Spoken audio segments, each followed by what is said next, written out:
रावसाहेब, तुम्ही असं म्हटलं होतं की हिंदी भाषा सक्ती विरोधात निघणारा हा मोर्चा भविष्यात ठाकरेंच्या युतीची ठाकरे मंत्रींच्या युतीची नांदी असू शकते, असं एक विधान तुम्ही केलं आहे.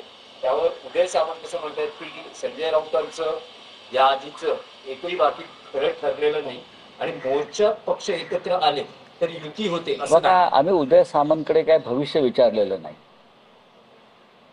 माझी किती भाकितं खरी झाली आणि त्या भाकितामुळे ते कसे मंत्री झाले 3-1 वर्षापूर्वी हे त्यांना पक्का माहिती आहे. त्याच्यामुळे हा प्रश्न भाकिताचा नसून राजकीय आकलनाचा आहे. मेंदे गटात जे लोक गेले ते बालबुद्धीचे लोक आहेत.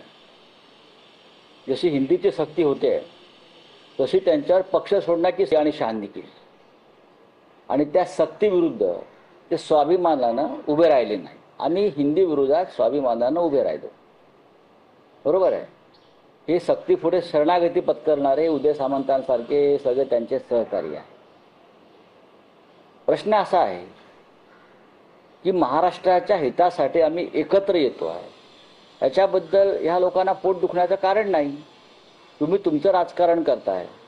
तुम्ही महाराष्ट्र द्वेषापोटी एकत्र आलेला आहात. मराठी द्वेष्टापणातून एकत्र आलेला आहात. आम्ही मराठी आणि महाराष्ट्राच्या प्रेमातून एकत्र येतोय. त्याच्यामुळे रावणांना रामराज्याचा तिटकारा येणारच, हे आहेच. उदय सामंतांनी कमीत कमी बोलावं, त्यात त्यांचं हित आहे. हा डांबराचा व्यवहार नाही आहे, हा मराठी भाषेचा व्यवहार आहे.